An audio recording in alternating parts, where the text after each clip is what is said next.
let's bring in our guest for today, Mr. Paul Grewal. Mr. Grewal, welcome in. Thank you for joining. Hey, Mark, thanks for having me. Couldn't be more excited. I spent all weekend talking to people about what I should ask you. I'm armed for bear. Um, I First of guess that all, makes me what the bear in this conversation, so let's do it. bears are cute. Your last name, Grewal, Yes, Grewal. What kind of name is that?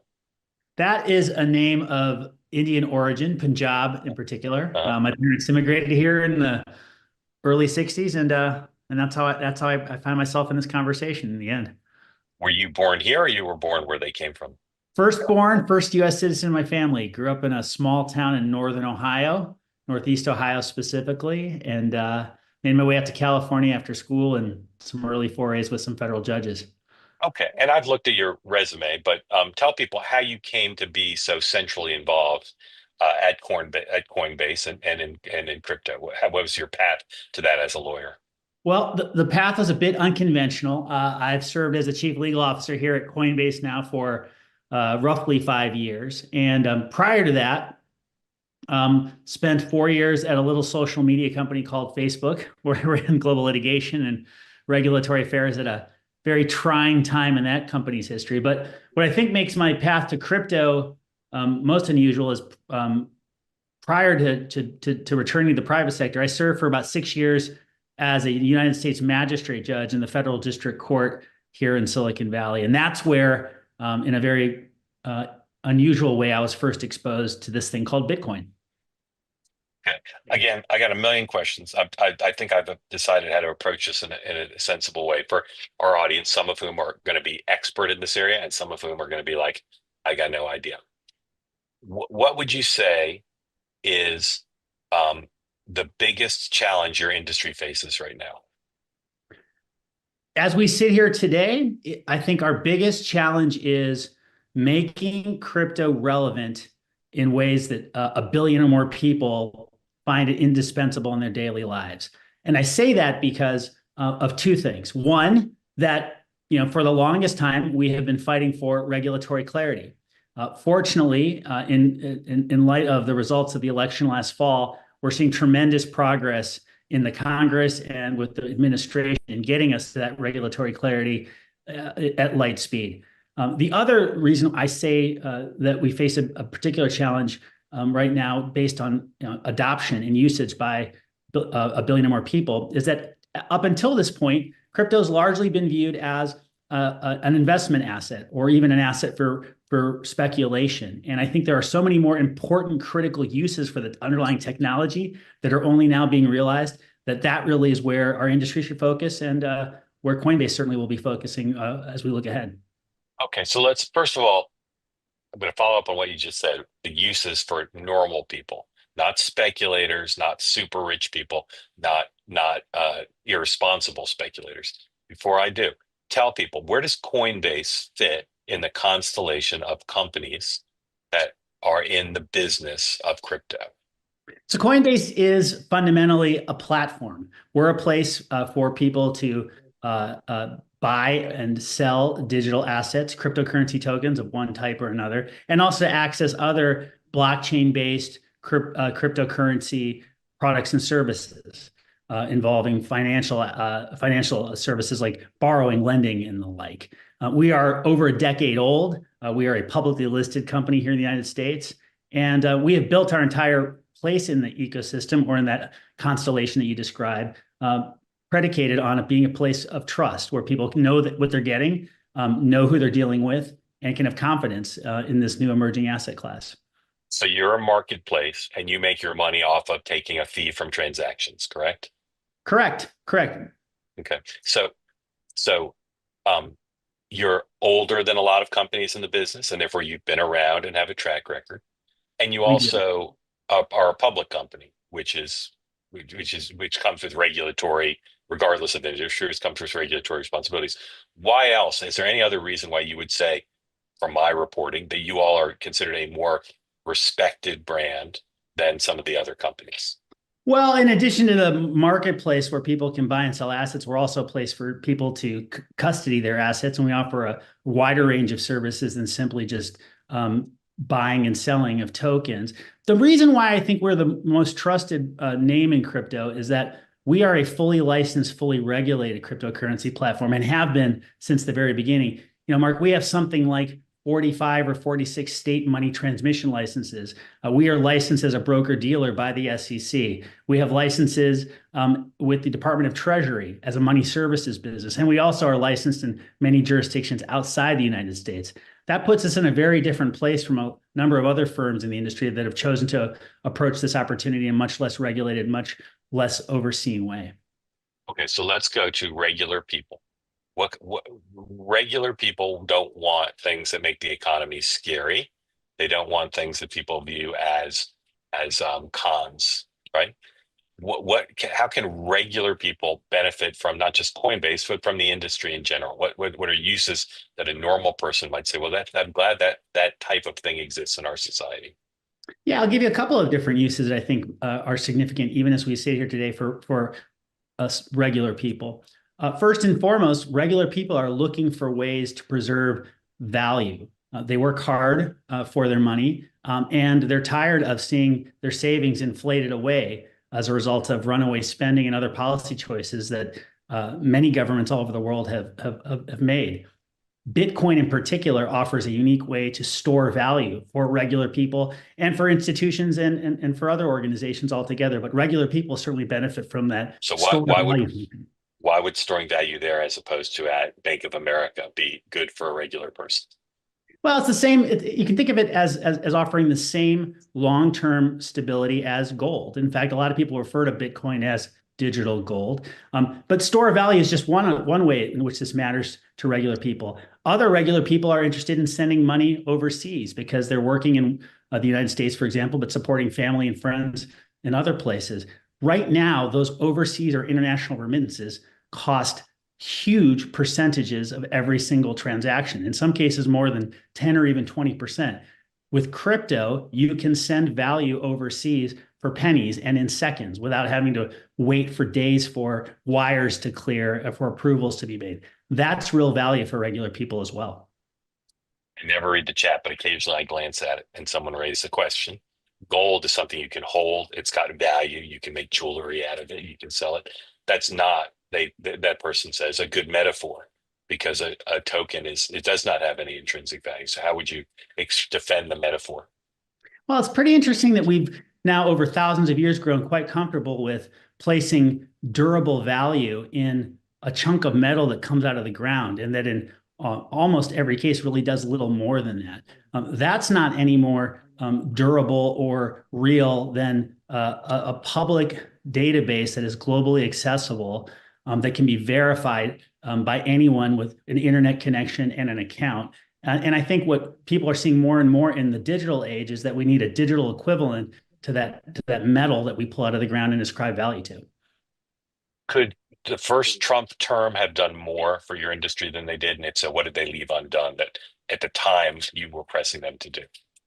Well, I think in the first Trump term, what we saw was, at the very least, a skepticism, and in fact, in certain cases, a hostility towards the very idea of crypto. In fact, President Trump, during his first term, at one point described Bitcoin as a scam, or he used language to that effect. And so we saw between that, I think, that hostility or skepticism coming from the very top, and specific policies that were put in place at the very tail end of the Trump administration that attempted to impose impossible tax reporting requirements, for example. Real questions about where the industry might go, regardless of who won that election. If you fast forward to Trump 2, in the current term, we've seen a sea change as the president, his team, the new administration, I think, has invested real time and real energy learning how cryptocurrencies could solve many of the most significant issues the United States faces. And to give them great credit, based on that new knowledge or new understanding, they've adopted some very new positions we think are going to be quite supportive of the industry and quite supportive of the technology. David Sachs, who some people here would consider just as a podcaster, that's a joke, is the kind of the crypto czar. Are his views of your industry pretty aligned with what Coinbase thinks? I think we're very aligned. I think that when President Trump named David Sachs as the AI and crypto czar, he said a very clear sign that crypto would be taken seriously by the White House and that real expertise would be brought to very fundamental questions of how to implement, for example, a strategic Bitcoin reserve, what types of requirements ought to be placed on stable coins in terms of the reserves that back them up, and how do we define a market structure for crypto that always protects investors, but that also promotes innovation that was very different from the attitude of the Biden administration. You're currently regulated by both states and the federal government, right? We are.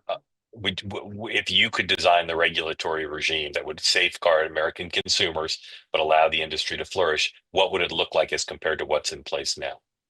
I think what it would look like is largely reflected in the legislation that's now pending in the House and the Senate. I would start with a bill on market structure. Mark, for too long, we've been fighting in the United States at the federal level over whether the Securities and Exchange Commission or the Commodity Futures Trading Commission or another agency altogether regulated these assets and had primary oversight over this industry. A market structure bill would define those responsibilities among these different agencies for the very first time. That's critically important. The other element of a market structure bill that's critically important is it would make clear for the very first time that the federal government, in particular the Commodity Futures Trading Commission, had authority over the spot market for digital assets. That's something that's been missing up until this point, and then has left consumers or investors at some risk.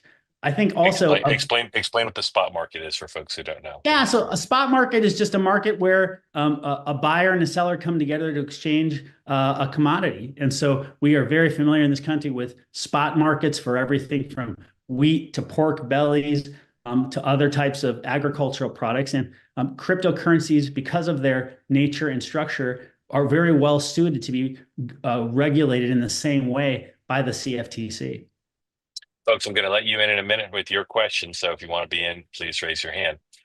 Paul, some very smart people with experts in financial markets and banking say at best crypto is like a pet rock. And at worst, it's just a horrible scam. I could name the people, you know them, but there's CEOs of some of our major banks who would be interested in new financial instruments. So they're not against innovation. It's very confusing for someone like me, a journalist who reads a lot about it, asks people about it, talking to you now. How could so many very smart people think this is at best a joke and at worst a scam? How could that be?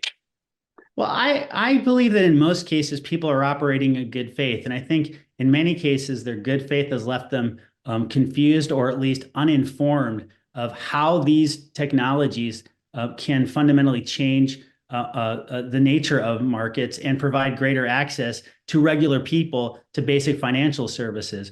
I think that one of the reasons why you're seeing so many previously skeptical traditional financial institutions embrace crypto as regulatory clarity has finally come to this market, or as it comes to this market, is that they see that we need to upgrade the financial system. Mark, we're at a point now where 50 million, 52 million or more Americans have bought or sold a digital asset. This is not some niche technology. It reflects a real yearning on the part of many millions of Americans for choice and alternatives in their financial system to what the traditional banks and other institutions have offered. And so I think that while there has been a deep well of skepticism among many of those senior leaders that you're referring to, even they now understand that their customers are in the end always right. And when their customers are saying we want choice and access to these instruments or to these technologies, they either can provide that access or see that access provided by competitors that are going to take their market share and take their opportunity. Does the data show that men are more interested in crypto than women? I think that's accurate, although it's very interesting that, again, what's most significant in terms of demographic breakdown of crypto is that it skews very young. People under 40 of both genders understand what crypto can do and what it means. And so they have embraced this opportunity. It's also the reason why I think particularly as Congress and other institutions have started to look at these issues, you've seen the deepest skepticism come from some of the most senior members. It's really a function much more of age than it is of gender. Yeah. All right. Lastly, and then again, I'm going to open it up to folks, although I reserve the right to retake the floor. What are the two biggest misconceptions about your industry? And then I'd like you to diffuse them.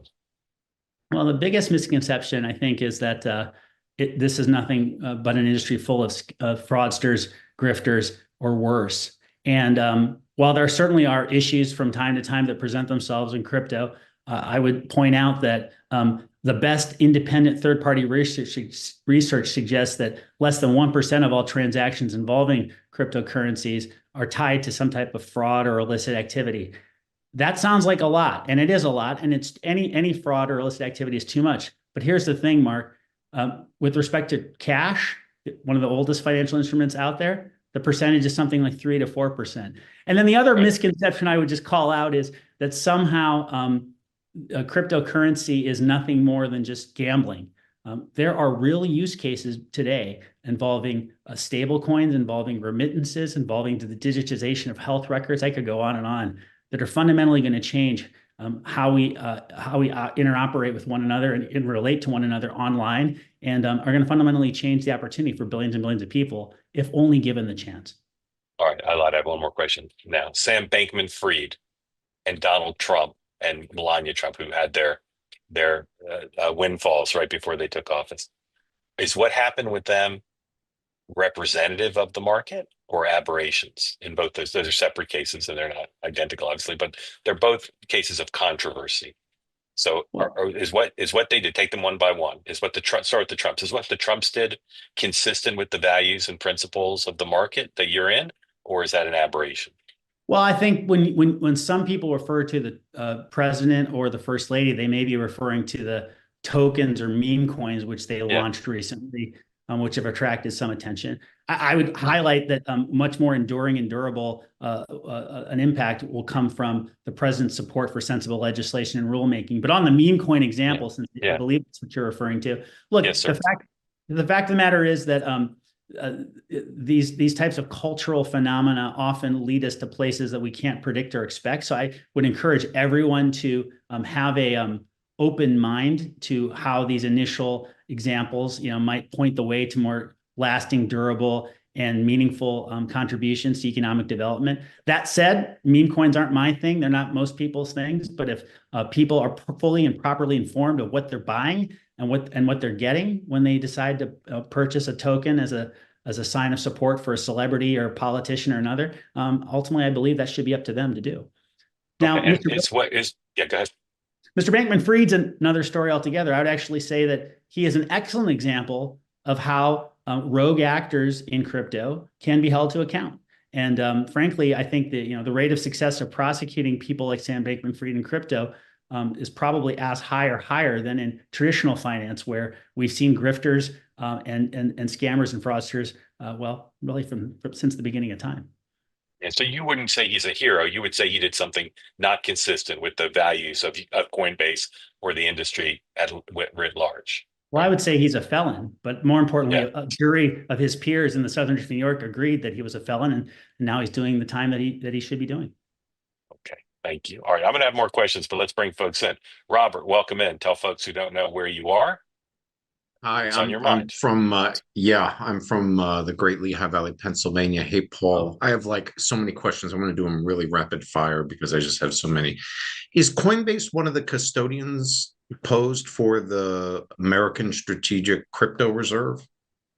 Well, the U.S. government hasn't yet formally put that out for bid. We certainly think we have the right products and services to support the strategic Bitcoin reserve, and we'll be grateful to be considered. But we're still a little early in that process. Okay, that's fine. In terms of security concerns, I know there's been wallets that have been stolen, et cetera. And coupled with that is a question about quantum computing, cracking the blockchain and such.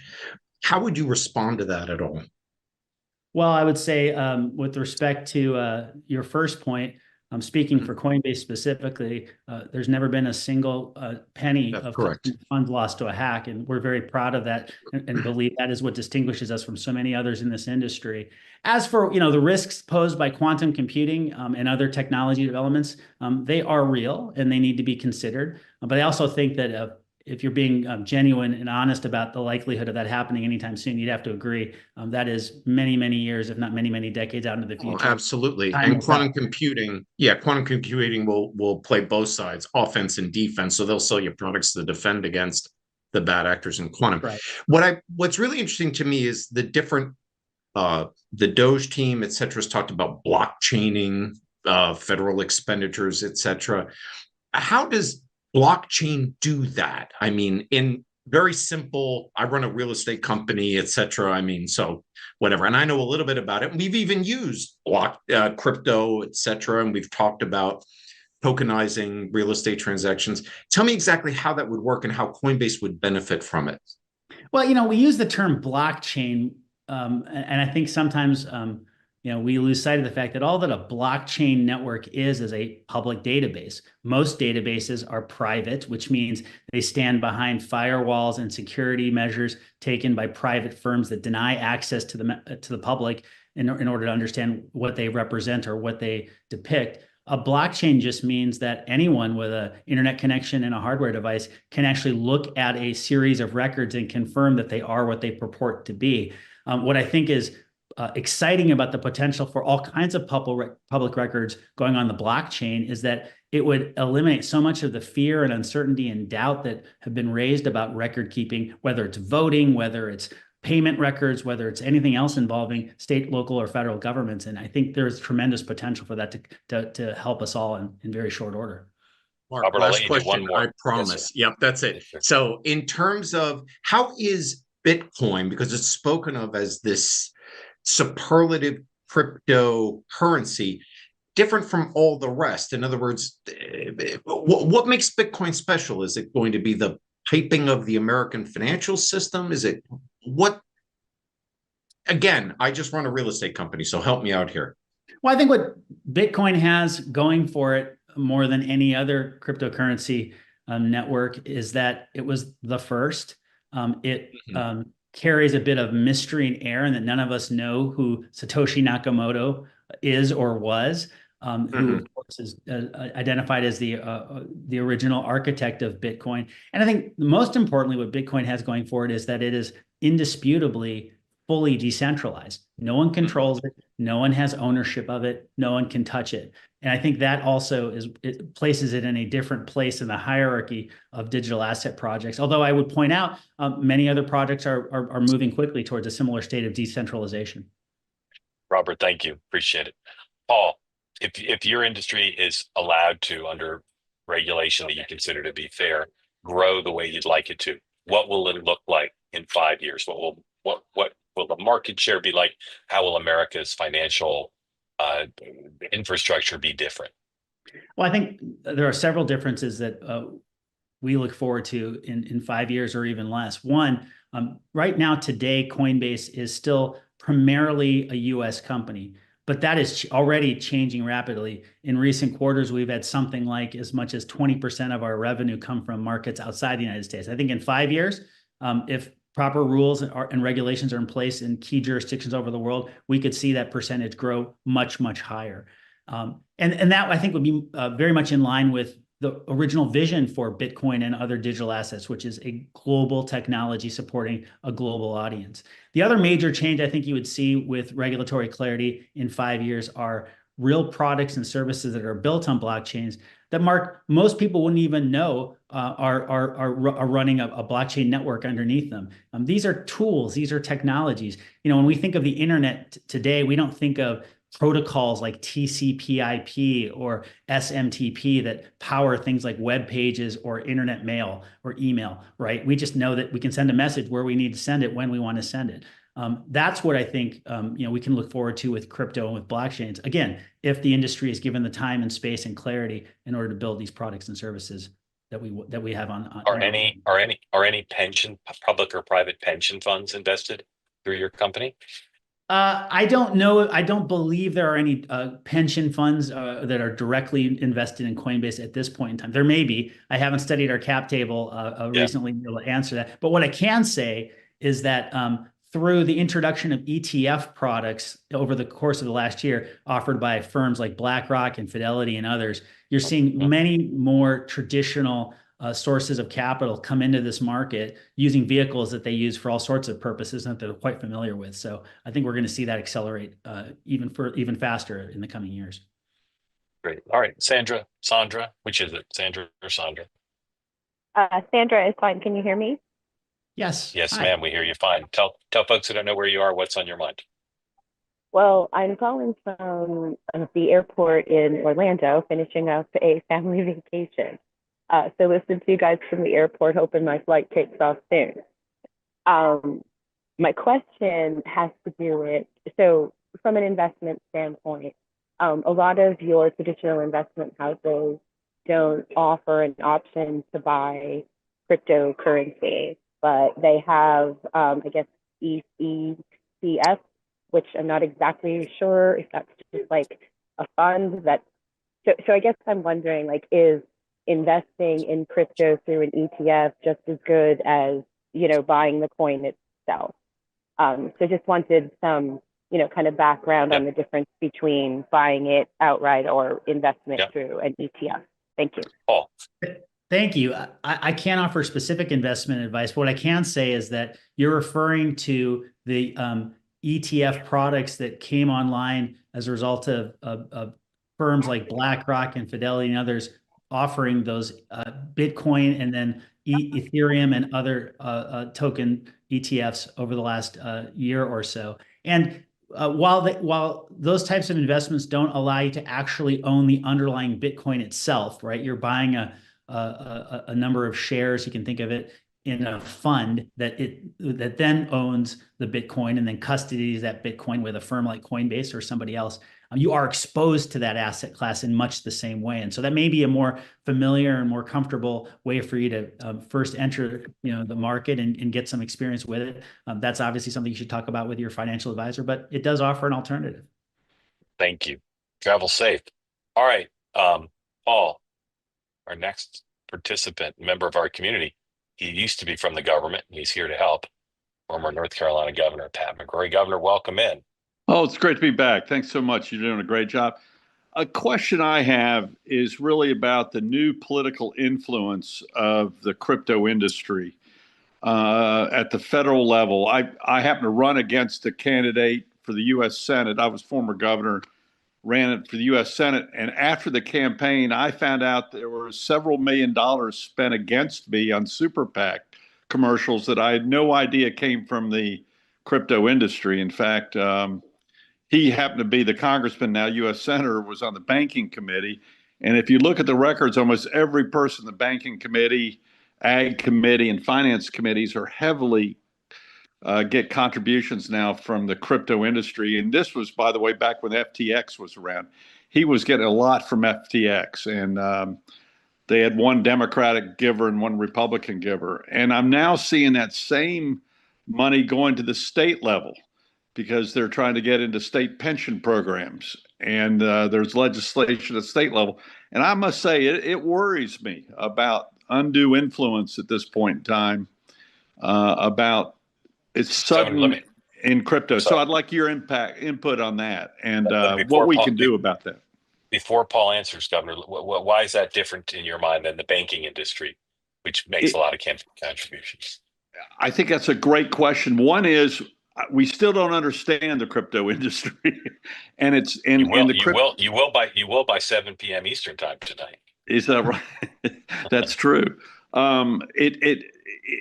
A lot of it worries me because you don't understand it enough, and you don't see it. And it was in the last 5 years, it was hidden through super PACs, which a lot now. Banking's probably doing the same thing, and we don't know it. Yeah. And it's pretty obvious they're directing, like other industries. The banking is going toward the ag, finance, and it's bipartisan, by the way. It's not Republican or Democrat. So I just like your opinion on that. Yeah. So I appreciate Go ahead. I appreciate the question, Governor, and honestly and truly, I would love to have a further conversation about the role of money in politics more generally, because I can hear in your question real concerns that I share and we share. These are the rules of the road as they sit here today. And so crypto has become much more active, certainly at the federal level, in supporting candidates who support sensible rules for crypto.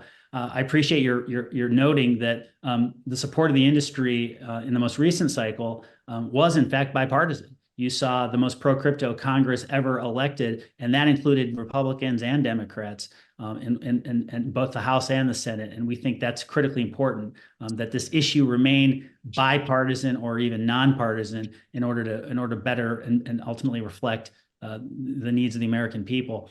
I will also just point out that the money alone, I think, was an important part of the story. I don't think there's any question about that. But you also saw a significant groundswell of support. A separate organization from the Super PAC, an organization called Stand with Crypto, rallied millions of crypto owners to politics for the very first time. You saw them showing up to town hall events. You saw them posting online their support for candidates with crypto policies. And I think it was as much that engagement by the crypto community that contributed to the success or failure of various candidates in individual races in this past cycle, and showed that there is a crypto voter. There was a lot of skepticism of that, I think, prior to last November, but I think the results of the last election refuted that in pretty clear terms.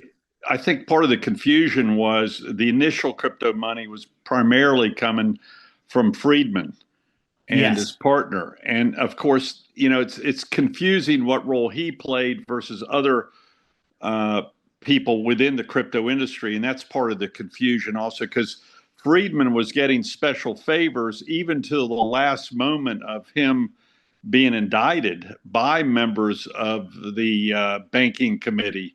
And there seemed to be a pretty direct correlation between the amount of money and the people writing letters to save Friedman.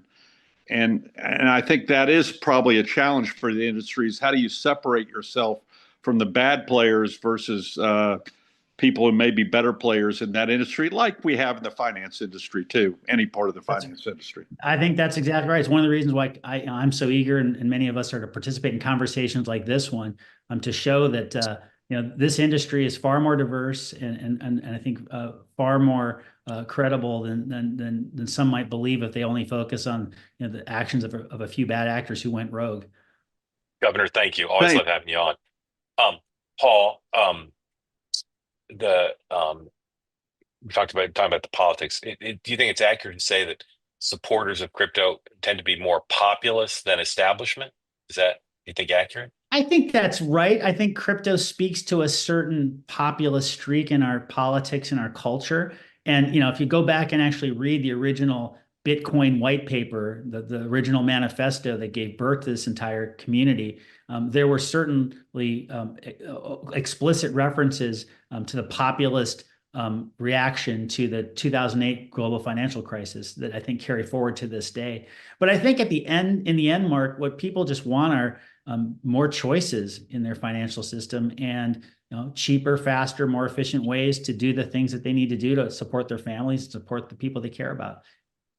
Would you say also, in addition to what you just said quite well, that some people want to be able to have their wealth stored in something that the government is not as directly involved in? Well, I think there are certainly certain people who care very deeply about that. But I think it would be a mistake to suggest that somehow any of this is illicit or untoward. The reality is that plenty of taxpayers in this country who are more than happy to pay their fair share just want to be able to conduct their personal lives without the prying eyes of third parties, including the government, not necessarily limited to the government, having line of sight over that each and every day. And so I do think these concerns are all interwoven with one another. But I don't think that means necessarily that this technology or this industry is about running from regulation and running from the oversight of our government. Quite the opposite. I've been in court now for years on behalf of Coinbase and behalf of the industry, begging for rules and pushing for legislation. That's not something that you do if you're trying to hide from the law. As the governor just suggested, and you alluded to, too many of the prominent figures associated with the industry are black hats, right? Yes. Who's a hero? Who's a hero? Leave yourself aside. Who's a hero of the industry? Who's someone you would just give us a description of someone? Tell us who they are. Who's a hero that would be if the press covered them fairly would be seen as a revolutionary for good. Well, I'm going to resist the temptation to cite my boss, Brian Armstrong, our CEO. That would be Yeah, too yeah. self-serving in another way. Look, I would call out the dozens and dozens and dozens, maybe now hundreds of crypto founders and startup leaders that we've brought to Washington, D.C. to meet with members of Congress and others. These are people who are building, small businesses based on blockchain-based technologies, either for managing payments, for example, between a coffee shop in Washington, D.C. And a grower in Costa Rica, or for helping with remittance payments for a particular class of worker. They may only have 2 or 3 or 4 employees. They may be struggling to make payroll month to month because they're just getting off the ground. These are the people that are building new lives for themselves and for their communities based on blockchain-based technologies and cryptocurrencies. And those are the people I'd love to see more coverage of, as much as we pay attention to all the billionaires and the financiers who tend to dominate the headlines. Jack, welcome in. Unmute yourself if you would. Tell Well, folks where you I'm, are. Who I'm in made that San shirt? Antonio, All right. Who made and that shirt? Any idea? Chaps, Beautiful. as a matter of fact. Chaps. All right. Beautiful shirt. What's on your mind for Paul? Well, I'm pretty ignorant on this whole issue of cryptocurrency, but my earliest memories of this, in the early days, were criminals and hackers using that as a vehicle to get paid without running into law enforcement, and even more currently. With the president's meme coin, it seems a little unsavory as a method of profiting from his position. But one of the more practical problems I see, if I've got this right, is that the government cannot get into this, which raises the obvious issue. If I'm getting paid with Bitcoin, for example, can I be taxed on that? Is there a way to tax me on my profits? Yeah, great Just a question. lot of uncertainty there. Yeah, yeah, that's a good one. I hear it all the time, and Paul, you do too. How do we Sure. make sure people are paying their fair share of taxes? Well, I can assure you, we have people paying all kinds of taxes when they engage in cryptocurrency assets, because we have an entire team that is responsible for tax reporting, much as Charles Schwab or Fidelity have to provide statements and the Well, like. your company is a good citizen, but maybe the question is in the industry writ large, if people are using this, what if they're not part of a company like yours that's very diligent about record keeping? Isn't this a way that people could either avoid paying taxes, money laundering, etc.? Well, it could be, but in the same way as I mentioned earlier, one can make all kinds of payments using cash and avoid taxation in that way. And the Well, best but you independent can't research. move you can't move cash from a coffee shop in Washington to Costa Rica, and Well, you can't move millions in cash, right? So that'd be a difference between this and cash. but what the best research, independent of the industry or anybody else, shows is that the volume of illicit activity involving cash is 4 or 5 or even 8x the Well, volume of illicit activity involving crypto. but that'd be meaningless as a percentage of the economy. Well, but I think it's meaningful in terms of assessing the relative dangers in terms of tax compliance from crypto versus traditional assets. I think it's one of the reasons why the industry supports sensible rules for tax reporting imposed on intermediaries like Coinbase.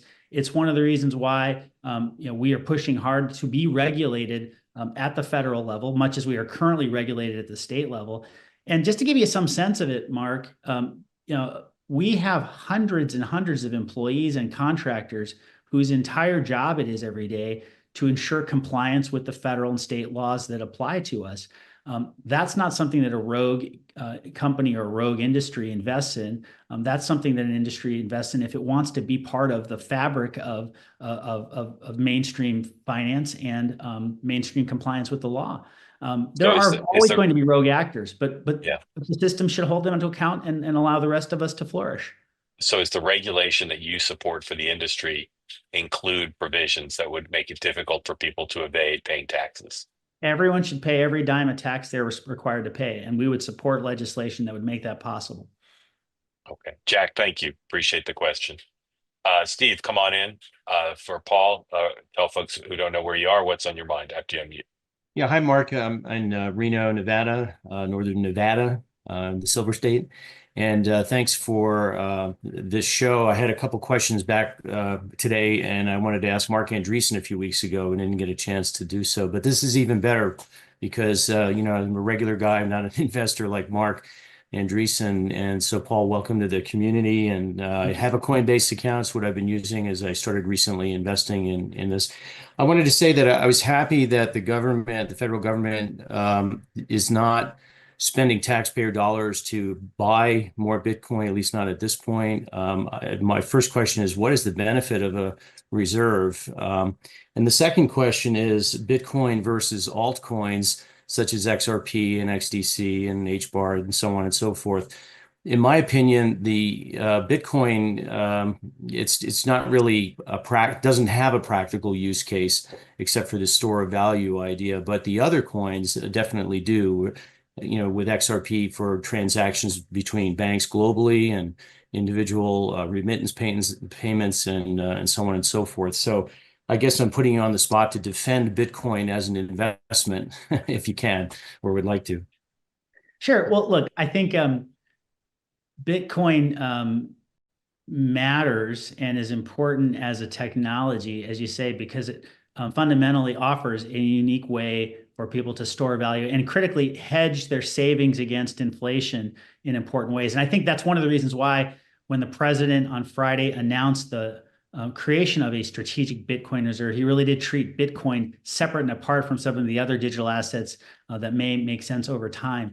I think it was also wise of the president and his team, led by David Sachs, to focus on seized Bitcoin, that is Bitcoin that the government already has in its possession, rather than putting any taxpayer funds to use to acquire even more Bitcoin. And the reason why this, I think, will all benefit the American taxpayer is that the US has now had over a 10-year history of seizing Bitcoin and liquidating it almost immediately.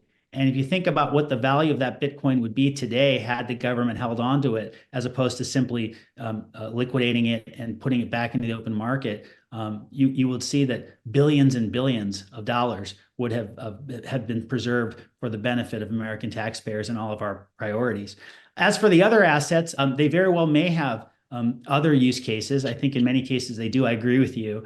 I think, though, that because they stand in a different part of their history and evolution, it was wise for the president to treat them separately and to focus on them in the context of a stockpile of digital assets that ought to be studied and potentially pursued at some point in the future once those use cases have been proven and durable value confirmed. But I think the fact that we're even having this conversation about stockpiles and reserves and Bitcoin and altcoins shows just how far we've come in the last several months compared to where we were under the previous administration. That's true. I agree with you there. But to me, Bitcoin is just like a meme coin with a better marketing department. It doesn't really.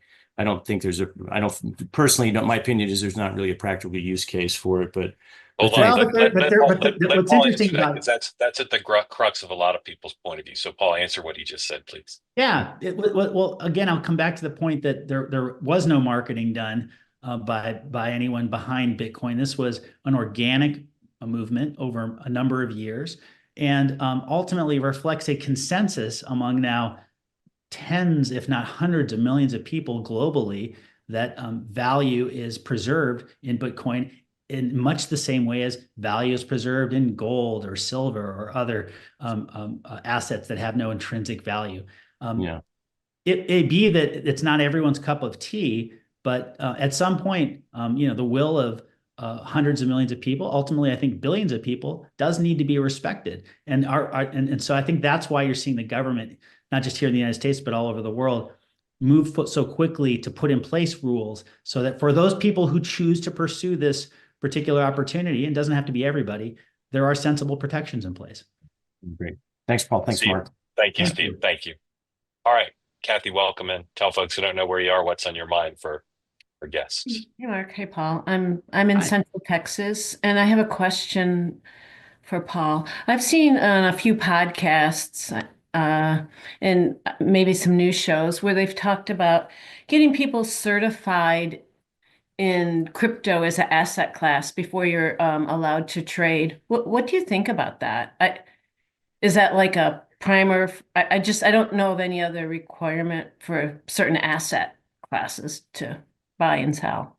Well, what I would say is, I think education is critically important. It's one of the reasons why we invest so much on our platform and with our customers, educating people on how these tokens work, what it means to mint or burn or use any of these other terms of art in crypto that we use, and in that way get people comfortable and confident that they know what they're buying and selling before they make that purchase decision. But what you're getting at, I think, is an even more important question that we collectively ought to be asking, which is, do the current accredited investor laws properly serve the purposes for which they were first created? Right now we judge certain people worthy of certain kinds of investments in private companies and the like based on how much they make or how much wealth they already own. I would be much more excited, and frankly, I think it would be much more fair if there were a different system that was based on knowledge that would allow someone to study, take classes, and then ultimately pass a test to confirm that they have the sufficient knowledge to understand what they're getting into.